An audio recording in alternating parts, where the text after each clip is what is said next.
Estou com o endocrinologista Érico Higino de Carvalho, é chefe do serviço de endocrinologia do IMIP, presidente da Sociedade Brasileira de Endocrinologia e Metabologia em Pernambuco.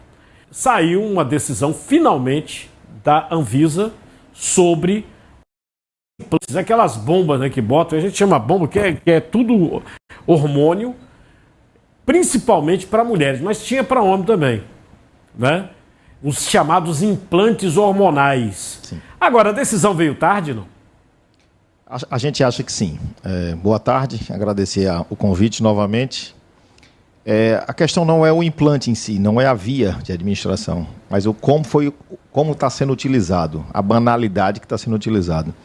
No Brasil, a gente só tem um implante aprovado pela Anvisa, que é o Implanon. Vou falar o nome comercial, porque é o único que existe. Implanon, é o único. É o único. Isso tem que ser com receita?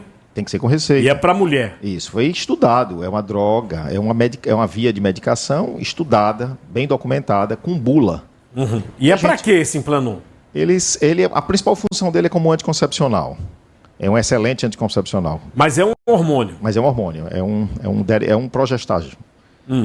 E ele diminui impede o ciclo normal da mulher, impede a ovulação, e ele funciona muito bem como anticoncepcional, um dos melhores que a gente tem. E tem um tempo de vida, ele dura em torno de 3 anos. Mas é uma cápsula que você tem que empurrar dentro do corpo? Isso, normalmente um dispositivo em torno do tamanho mais ou menos de um palito de fósforo. E depois para tirar esse treco? Ele fica lá e ele vai sendo biodegradado, né?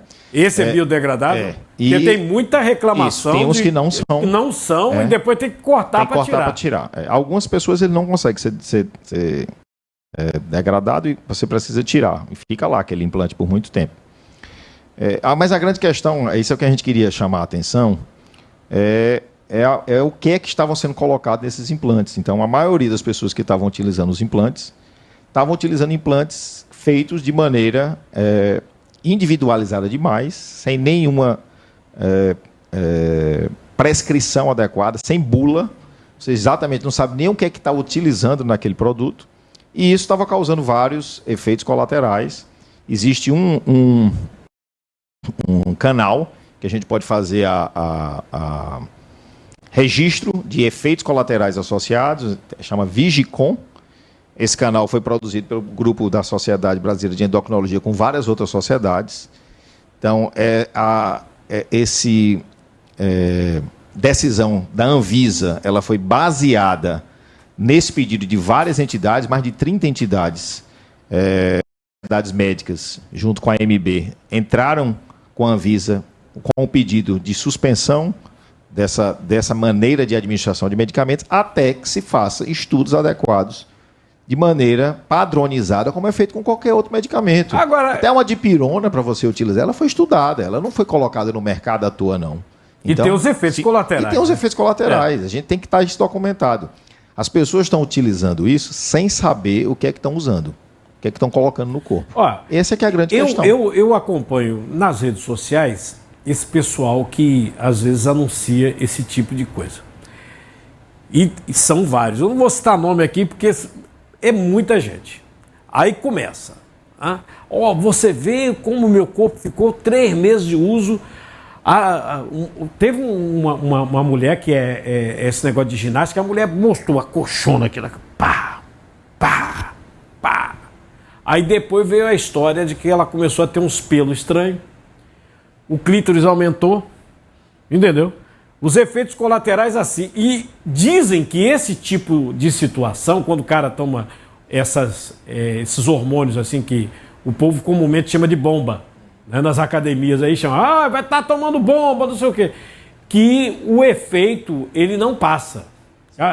Quer dizer, a mulher fica lá cabeluda ou com um troço maior e não passa. Alguns efeitos não conseguem mais retornar, como esse, engrossamento da voz também, é muito comum. O engrossamento da voz. Isso não, pode ter queda de cabelo, acne, sintomas que a gente chama de hiperandrogenismo.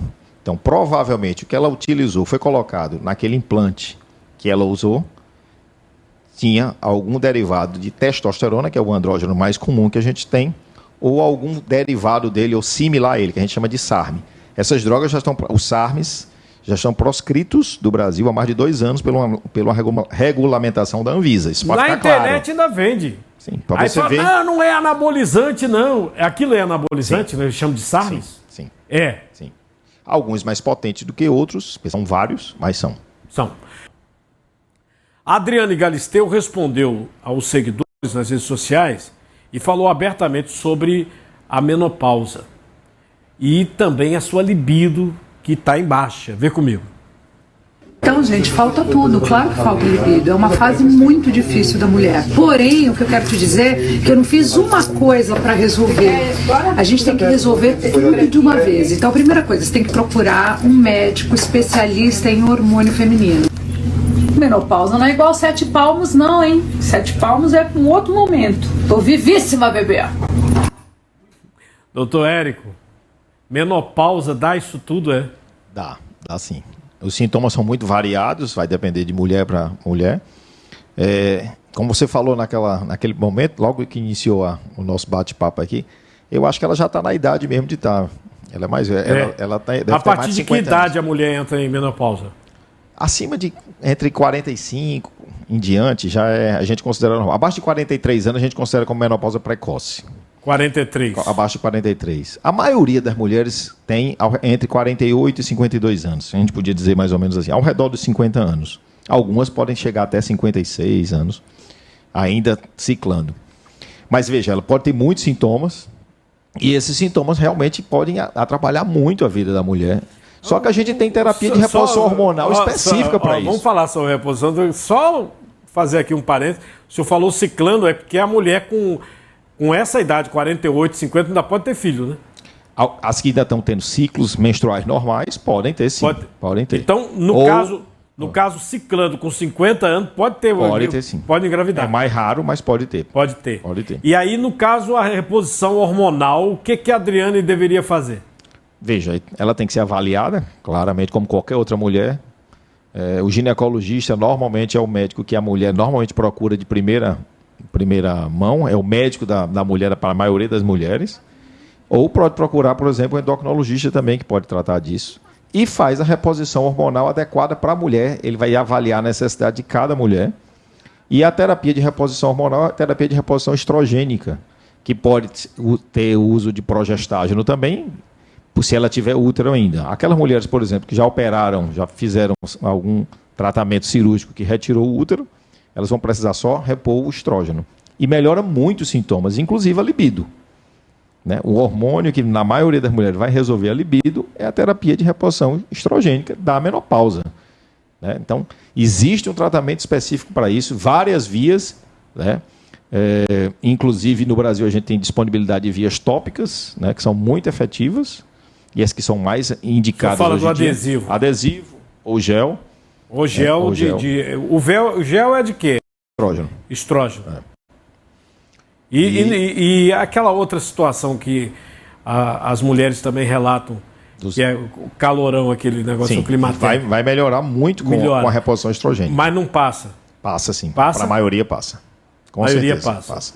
A gente já tem uma outra terapia que foi lançada fora do Brasil e está para chegar aqui no Brasil, que é uma outra terapia para aquelas mulheres que não podem usar o estrógeno, que ele, no sistema nervoso central, ele impede o estímulo do hormônio que regula o termostato, que a gente podia dizer assim, e ele minimiza esses efeitos. Então é uma terapia que vai chegar aqui no Brasil, que pode ajudar aquelas mulheres, por exemplo, que fizeram tratamento para câncer de mama, que não podem receber estrógeno. Isso seria uma terapia alternativa. Esse calorão, o que significa? A pessoa fica com aquele calor, sua, e parece uma agonia que a mulher sente aquilo. O que acontece no corpo para ela sentir aquilo? Ela perde esse controle. A gente tem no cérebro da gente tem uma estrutura específica que regula a nossa temperatura.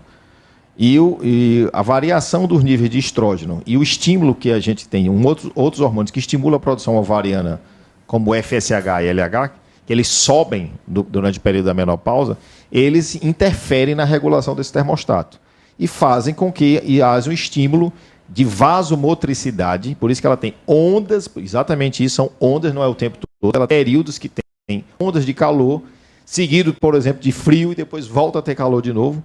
E essa intensidade é muito variável de pessoa para pessoa, de mulher para mulher. E isso pode realmente causar um verdadeiro transtorno na vida dela.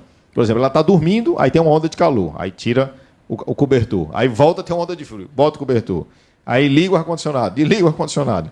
Então, pode causar um transtorno. Se eu botar um termômetro, aumenta a temperatura na cabeça? É mais a sensação. A sensação. Mas existe. Tem fogachos que são tão intensos que ela fica com pletora, ela pode ficar avermelhada. Avermelhada. Isso.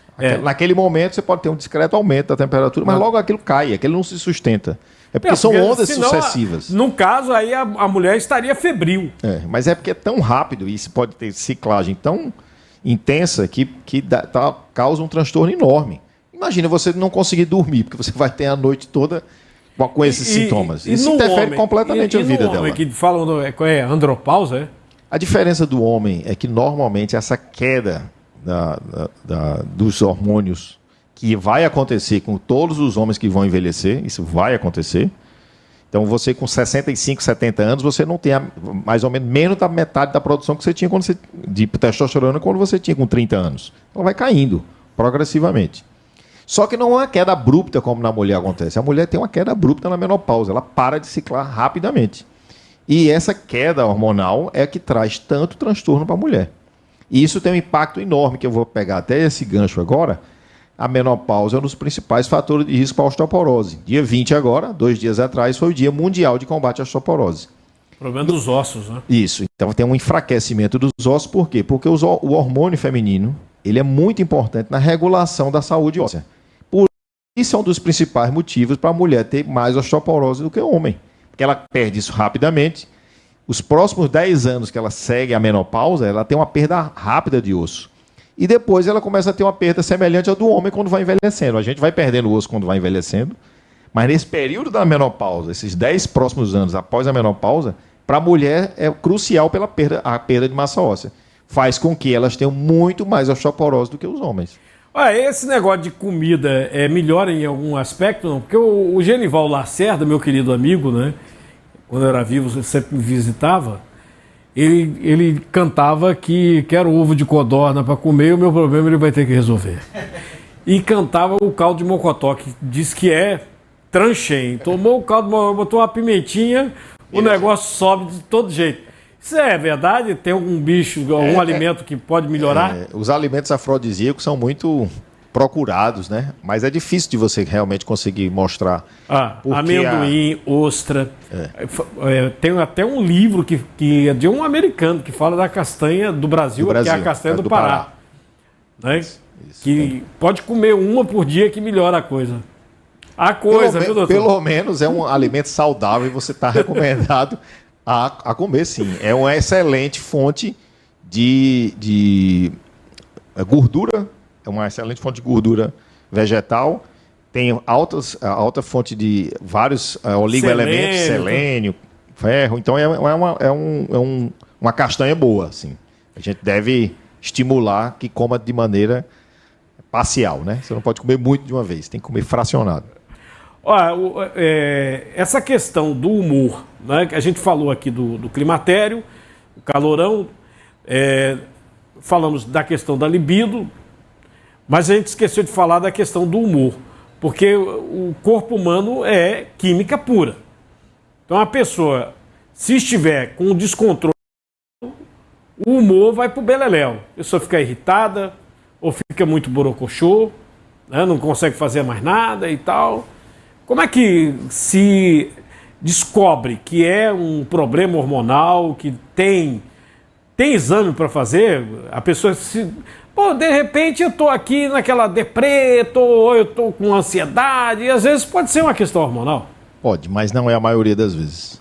Infelizmente se coloca uma responsabilidade, podia dizer assim, muito grande na questão hormonal, mas a maioria dos casos de humor, a gente tem alterações químicas cerebrais que são difíceis de mensurar, você não consegue mensurar essas alterações dos hormônios cerebrais em exames bioquímicos simples, você consegue documentar, déficits hormonais, quando eles existem, você consegue documentar.